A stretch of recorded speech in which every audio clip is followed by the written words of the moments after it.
Welcome to Smart in the City, the Babel podcast where we bring together top actors in the smart city arena, sparking dialogues and interactions around the stakeholders and themes most prevalent for today's citizens and tomorrow's generations. I am your host, Tamlin Shimizu, and I hope you will enjoy this episode and gain knowledge and connections to accelerate the change for a better urban life. Smart in the City is brought to you by Babel Smart Cities. We enable processes from research and strategy development to co-creation and implementation. To learn more about us, please visit the Babel platform at babel-smartcities.eu. Welcome back, everyone, to another episode of Smart in the City. This episode will be hosted by one of my colleagues on the ground, so I hope you enjoy the change of voice and pace, and I'll catch you next time. So welcome everyone to this episode of Smart in the City. I'm Jeanne. I'm very happy to be your host today for this final episode of our Imagine 2025 series that we are actually recording on site in Tampere in Finland. This is the second day of the Imagine event today. And we will be diving into a European project that's aiming to bring urban participation into the digital age. The name of this project is x-CITE, and I have sitting with me two key voices behind the project. So I'm very happy to welcome Marco Teres, project manager for the x-CITE project at the city of Tampere, Finland. So where we are today, as I mentioned. Welcome, Marco. Thanks. Nice to be here. And with him, Arnaud Verstraete. I hope I didn't butcher your name too much. Sorry about that. You did a great job. Who is a project manager at OASC, Open and Agile Smart Cities and Communities, and who's also leading the communication and dissemination package for the x-CITE project. Welcome, Arnaud. Thank you. So to get us warmed up a little bit before we dive into the main part of the interview, we always like to ask some fun questions. And the one that I have for you today is, if you had to describe the mission behind the x-CITE project with only 3 emojis, which one would you use and why? So maybe, Marco, you want to start, and then Arnaud, you can maybe build on his answer. Sure. The one that has the 2 fingers up, and perhaps, I guess, well, the robot emoji. Makes sense. But with the shining glitter stuff after that. Yeah. Nice. I would use that. For the party effect? Perhaps. So do you agree with him, Arnaud? Yeah, it's a good way of looking at it. I was thinking of a heart, because I really love what we are going to be able to give to people's lives. Sometimes I think it's also I don't know if you can say this on this podcast, but there's the expression of surprise, or also the WTF emoji. What are we really going to do all this in such a short time? And then maybe the biceps, when you think with the team. Yeah, we're gonna do it. Nice. That's why he's here. The communication guy. Yes. Yeah. Perfect. So now I want to dig in a little bit more and to learn about you to start with. So, and we will then dive into the project itself. But I would like to ask you first, so maybe starting with Arnaud, what is your background and how did you become involved with x-CITE at the start? Well, I've had a bit more than 20 years of experience in the public sector. The last 10 years I was a member of parliament, so I was in politics. And before that I was an advisor to the minister. And I felt it was time to get more into the action, because politics is very nice, but you often stick to the words and it takes a lot of time to get to realizations.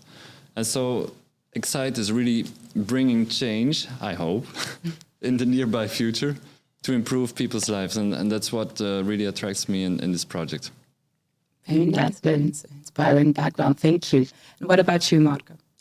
Well, I guess I started with arts and media roughly also 20 years ago. We're roughly the same age.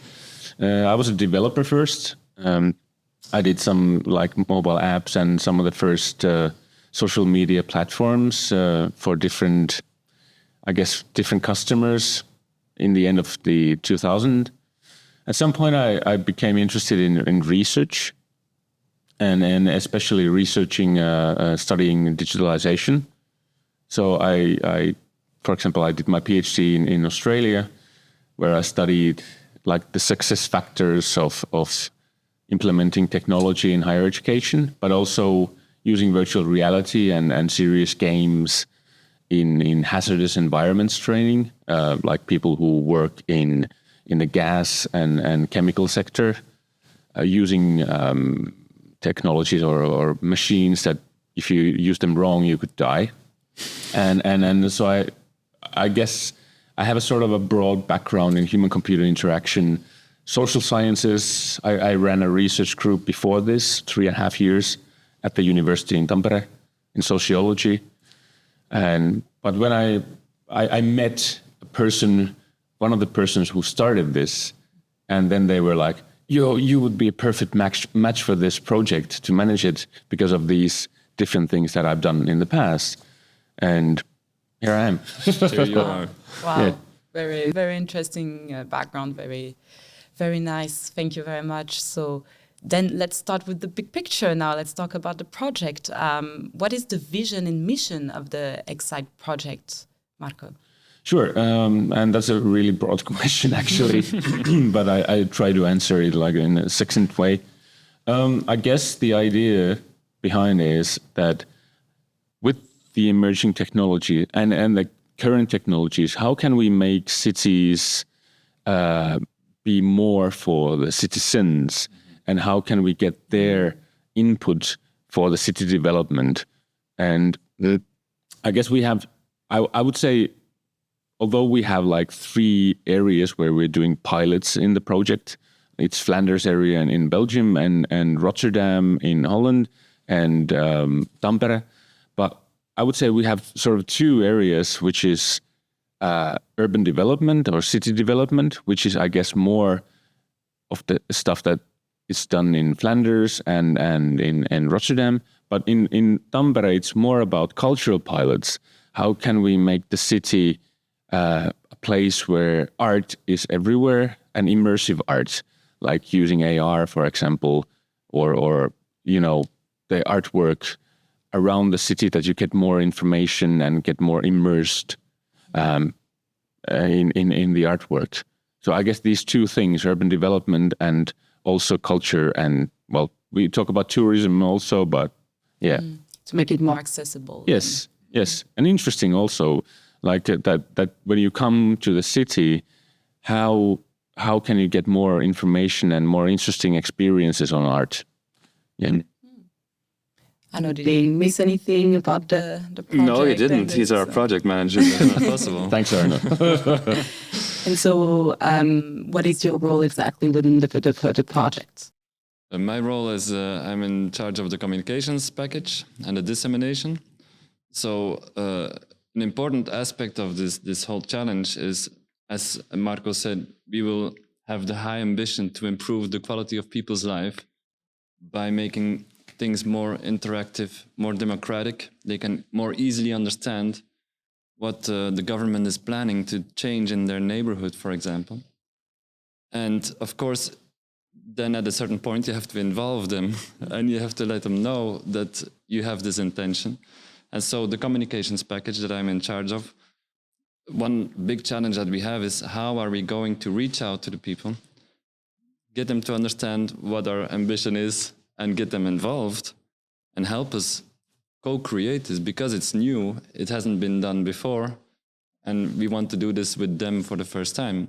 So there will be a lot of interactive reaching out in Tampere, in Rotterdam, and in Flanders. And yeah, I'm really looking forward to that. I can imagine. I understand completely with my communication background as well. Completely understand the importance of that. All right. So, and then let's talk about the Citiverse, because it is a new word, so to say. So, how does the x-CITE project define and approach the Citiverse? Is it augmented reality, virtual reality, digital twins, all of the above? What is it exactly? That's a good question. I would say all of the above. I guess if you ask that after 2 years that we still have with the project, then we would be more smarter with that answer. But yes, because the project is also defining what it is, and not just only like on a conceptual level, but actually on a like a technological or how would I say, like a framework level, what different things need to go together that something called Citiverse works. Like we're talking about a difficult word which not many of our partners can even pronounce, and I'm just trying it now, just in live. Interoperability of different technologies. All around. and like how can we make things called digital twins and local digital twins, extended reality or XR or AR, how can we make these things work? And also not only in these places where we do the pilots, but on an EU level, like in Europe, between each other. Because x-CITE is only one project. There are 3 other projects which are funded for the same reason. So so this is the aim of all the projects, to define what actually is Citiverse. Yeah. I think it's a really fundamental question, this, because it's really new, and it's like we are trying to create a virtual world, the city of Tampere in 3D in the digital version. That would be the local digital twin. But then the extra that we are trying to get on top is that it will be interactive and that immersive. That as a citizen, you can go through this 3D model and you can interact with it. It could be, I go to the Nokia Arena with my daughter, seeing a concert, and on my phone I can choose the way I zoom in on the artist's face. This will be real technology that Nokia will be bringing in this project. So that's culture. But in Flanders, it could be that you will be able to see the government is going to change the layout of my street. What will be the impact on traffic? But I don't like that. What can I do to bring that down? The noise levels down, the air quality up, and then the magic would be that you can really test out things in this 3D model and see what will happen on all these aspects: air quality, noise levels, traffic levels, and etc. So it's like we're taking all the technology that's been made in the last years and creating this extra layer where everything starts to interact and a person can go in it and work with it. It's very ambitious. So who do you have on the task for that? Who are the partners then involved in the projects to make that happen? Well, we have good partners, and it's true that this is a really big challenge. So we have Nokia, I already mentioned them, and everybody knows them, of course. There's a whole list of technological partners. There's Future Insight from Holland, Segica and IMEC from Flanders. There's also academic partners, Ho West from Belgium. There's mobility partners, TML and Telram.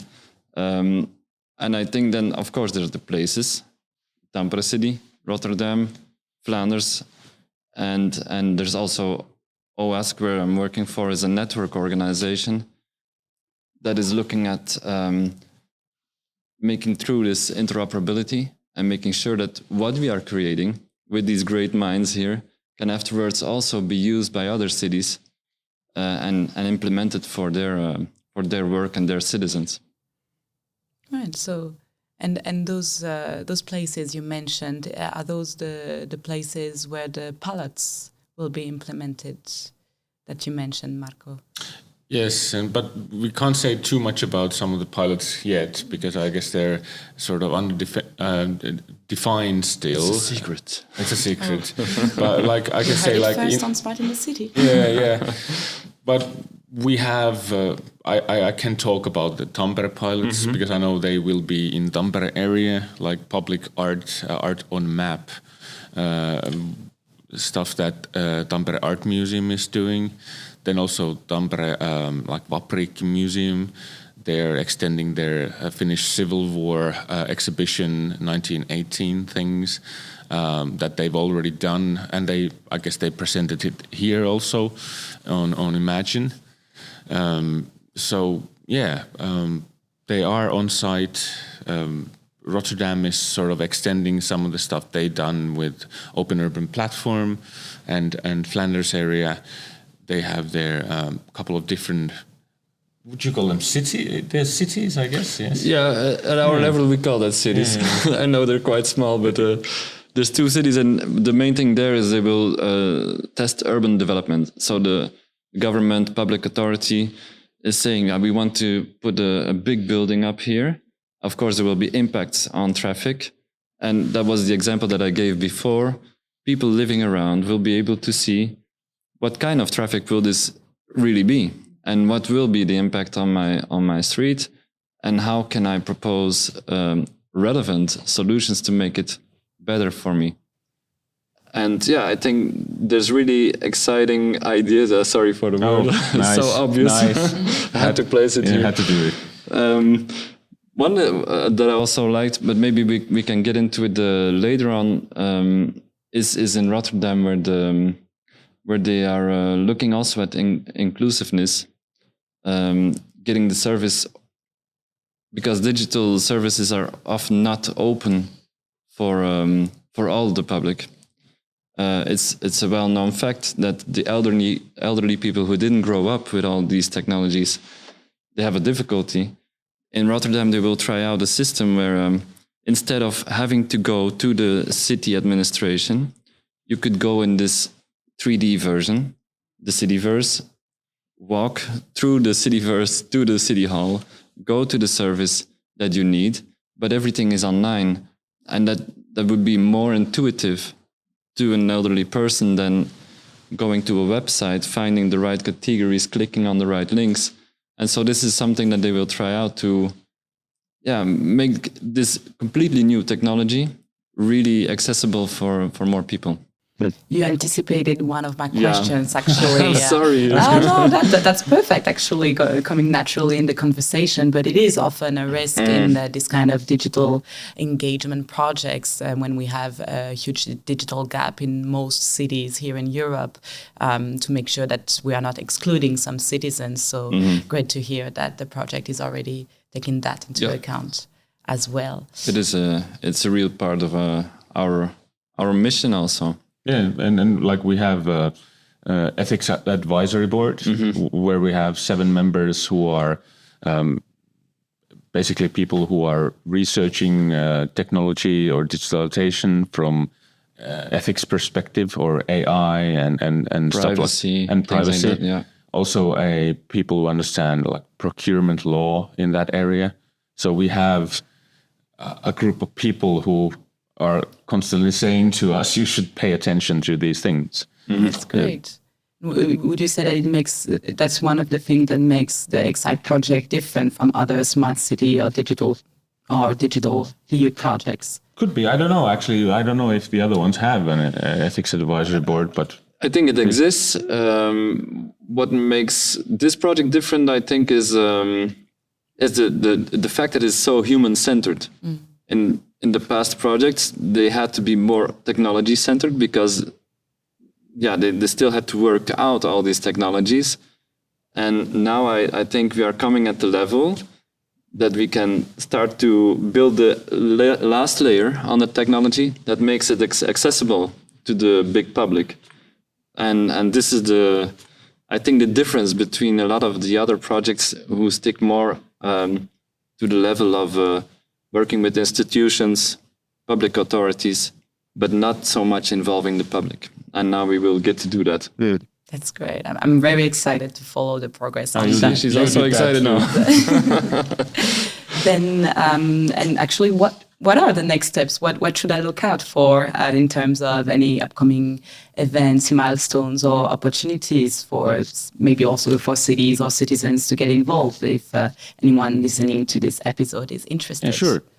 So I guess the key activities that we've done currently are related to functional requirements and technical requirements of what we are actually doing in the project.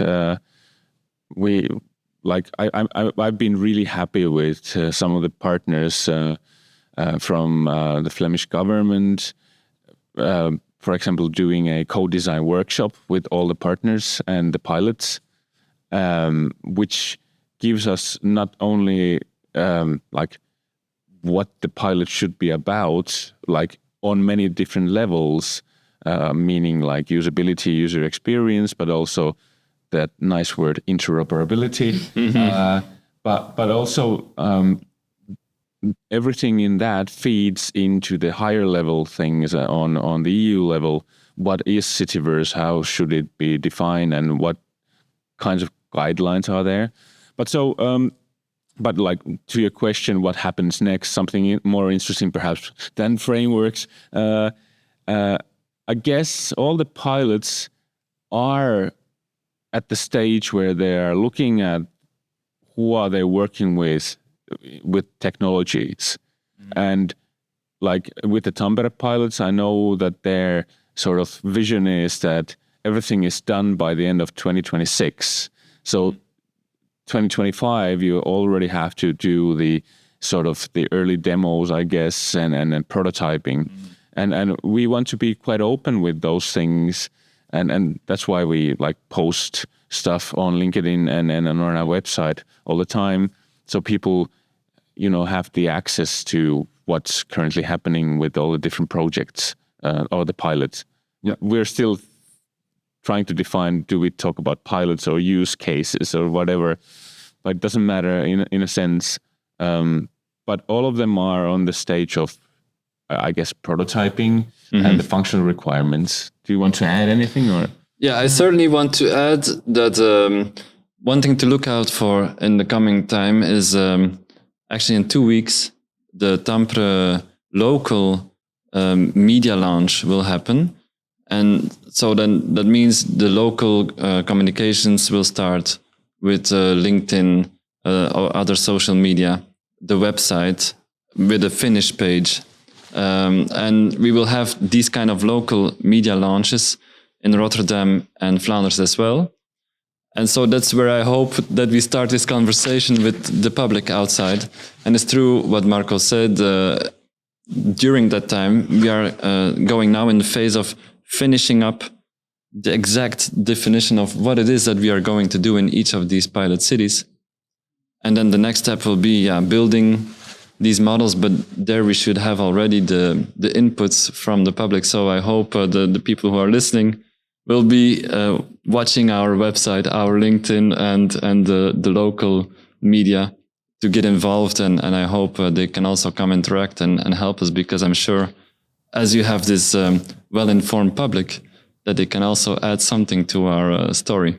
Definitely, and they should. And you actually already started interacting a little bit and presenting here at the Imagine the Citiverse event in Tampere. We're attending the 2025 edition right now. So what do you get out of the event, and what is your feeling? So now we're already on day 2.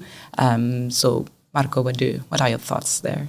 Well, I guess when you have these kinds of projects, it's not only about reaching out, like on an international level, but it's also gathering people from your own area. Like I work for the city of Tampere, and there's several interesting projects going on in AR and also developments in digital twins, or the city digital twin. So I've been trying to get people together, and I guess this event has been good in that, because I met also a lot of people I used to work with. I've been to the sort of the what do you call them? Like I've been to the University of Tampere, but I've also been to the University of Applied Sciences in Tampere, and now with the Tampere city.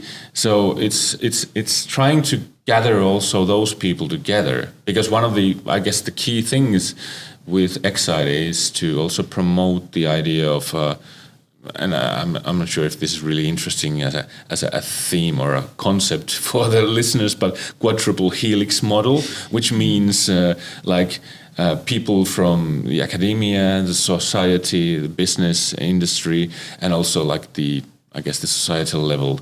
So trying to get all these people together to think about Citiverse, and I guess my background helps in that because I've been in those all of those areas, so I have connections there.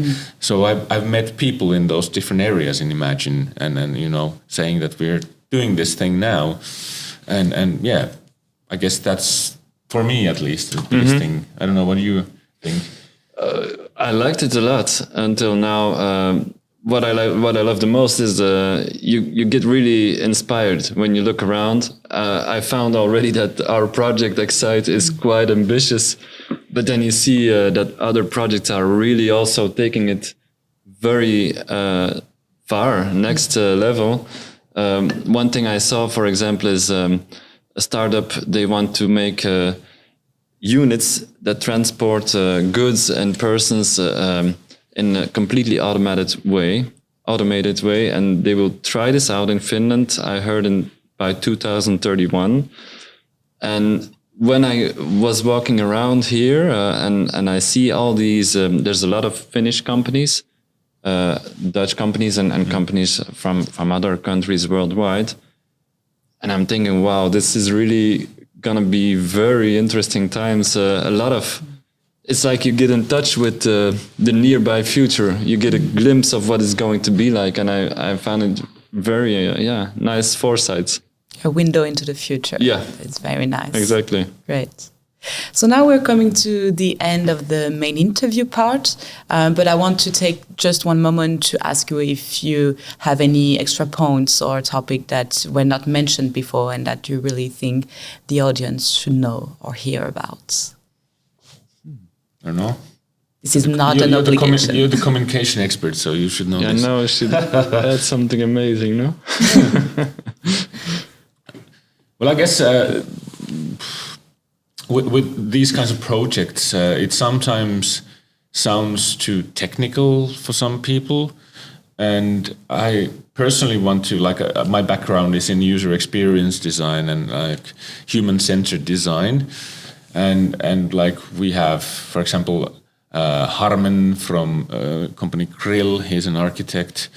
We have him in the project, and he always, I guess, with some of the people from the ethics advisory board, they always try to point out that it's about humans doing stuff for the human world. Of course, we have the idea of like sustainability with this, because, and I think it's sometimes lacking from the communication, but it is in there, because with new technologies, there's always the question, how much can the Earth take? But I guess that's also what we want to understand while we're doing this, that we're not doing something which is detrimental, I guess, for Earth and for also for the human world. I mean, like, my background is also in sociology, so when you invent new things, it always creates ripples between the human world, like between human interaction and stuff like that. So I guess focusing on that, and I guess that's my research background, which is talking about that, that we really want to understand also what actually happens if these technologies come into play in cities, and not only like that. Okay, it's a nice idea to use such technologies, but to understand that what actually happens in human interaction with the cities, and almost like on a democratic level too. Yeah. So I guess that's, at least to me, what I want to keep in mind all the time. That it's not only about that nice word of interoperability and technology, but also what does it mean in the human interaction world. Yeah. And that's a very interesting and important perspective that I think you bring. So thank you very much. No worries. Anything from your end, Arnaud? Well, I think you said it very well. It's what smart cities are about. I guess you have to make sure that you use the technology to improve people's quality of life, you have to set the boundaries to make sure it's not detrimental in many regards, environmental, privacy questions, things like that. And it's great to have a chance at making this really happen in the coming 2 years. So I'm sure you will hear from us in the nearby future. I hope Looking forward we can to show it. some real results. Great. Looking forward to it. Thank you. Then we are now coming to a fun part of our episode, which is our recurring podcast segment. And the one that I chose for you today is called Flip the Script. Flip the script. You are the one asking the questions, and I'll be the one answering them. So maybe, Marco, you have a question for Arnaud to start Sure. with? So, how do you think your background in politics will fuse into the x-CITE stuff? It's already all over. Because it's quite interesting. We didn't know before the project, and I went to see the partners in Brussels and in Rotterdam, and we went out for dinner and talked, and I was amazed that he used to be in local politics, and now responsible of the communication. But just thinking what can you learn from your background for x-CITE, I guess? Yeah, for me, there's many things. One is it's all about people. And this is true for politics, and it's also true for this project. You want to improve the quality of people's life. And that should be true for the both domains. And then, of course, in politics, communication is predominant. It's really very important. And you really have to think about, how can I connect with the hearts and minds of the people? What is important for them? How should I translate my message so that it's easy to understand? And all these kind of things are very relevant, I think, to the x-CITE communications too. So that would be my official answer. Are you satisfied? Yeah, I'm very satisfied. Perfect. It's cool. Then you can get revenge now, Arnaud, and ask your Okay. questions. How tricky would I make this one? Okay. No, I want to ask Marco. What is the thing up until now that you like the most about this x-CITE project? And this can be inside the project or all around it. Yeah. Go ahead. What did you like most until now? Well, I guess working with people. I think this is really a dull answer. Because before this, I worked in research, which is often quite a lot that researchers do their own stuff, like in their own silos. Of course, they communicate through publications and stuff, but we had the first face-to-face consortium project meeting on Monday, because I knew that some of the partners are coming to Imagine, and because I wasn't the one initiating the project, I realized that this would be a nice moment for everyone to meet each other, because people, when you start a project like this, it's often that the people who start it, it's not the same who actually do it and continue with that. So getting quite many partners, I guess, big part of the partners in Tampere, and working together, we had a 4-hour or 5-hour working meeting on Monday, which sounds like awful, and everyone is sort of dying the late 2 hours. But it wasn't like that. I thought it would be more like that people are really in a coma after those hours. But I was amazed. We have a nice balance of fun and really to the point kind of people, which is I guess it's rare. You don't find that in all the projects. So that's what I like. And people have been really supportive, because I came into the project 2 months ago when the project was already ongoing, and people have been really helpful and patient with me, because it's a big project and I'm trying to learn everything about it. So yeah, that's my answer, I guess. I can tell you that it's true.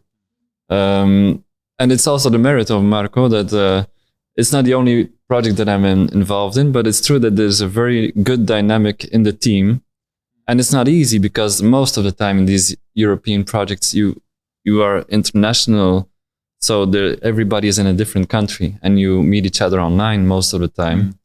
And Marco's really made it an important point to really physically meet up and get together, work a lot, work hard, but also have good fun sometimes. Yeah, we had a sauna evening also. And the total Finnish experience. Yeah. Wow. Yeah, that was nice. Yeah. People liked it. Yeah. Very good. Now I'm jealous. I want to be part of the project too. You were invited, I guess.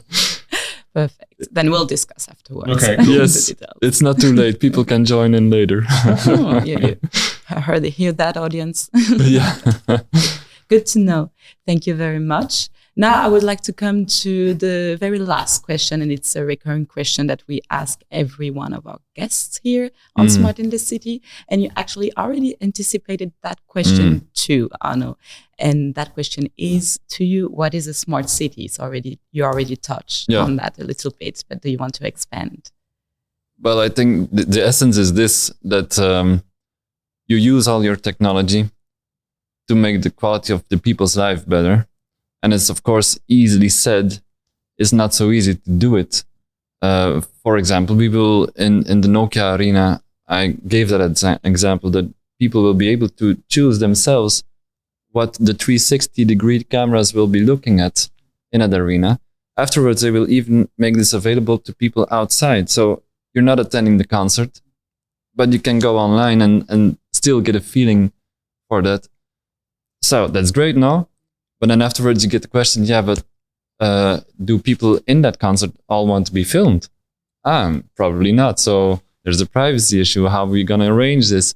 And so every time you make progress in a smart city solution, you get new questions and new problems. But that should never be a reason to stop. You just have to think of new solutions.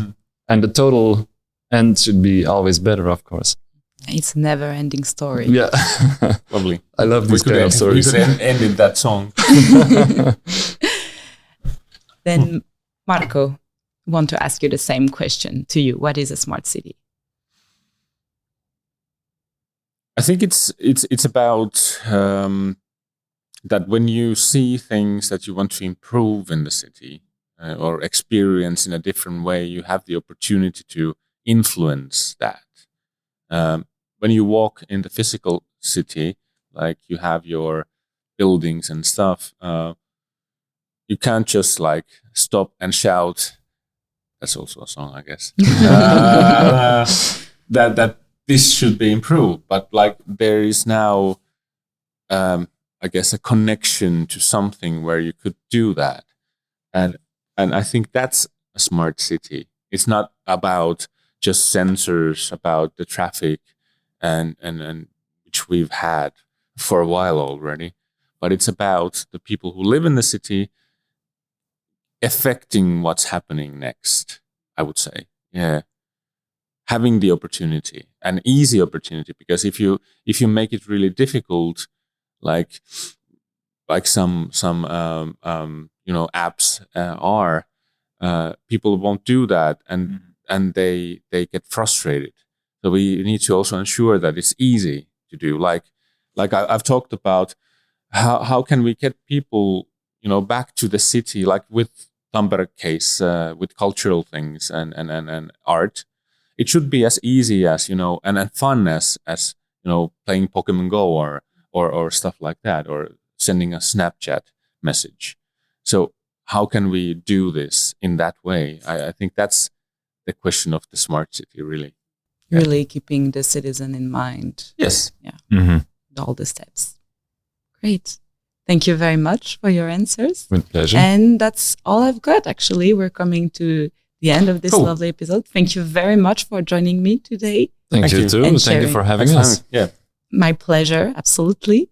And I would also like to thank the Imagine event and our host city of Tampere in Finland to have welcomed us and without them, we wouldn't have had the opportunity to record this podcast episode. So a big shout out to them as well.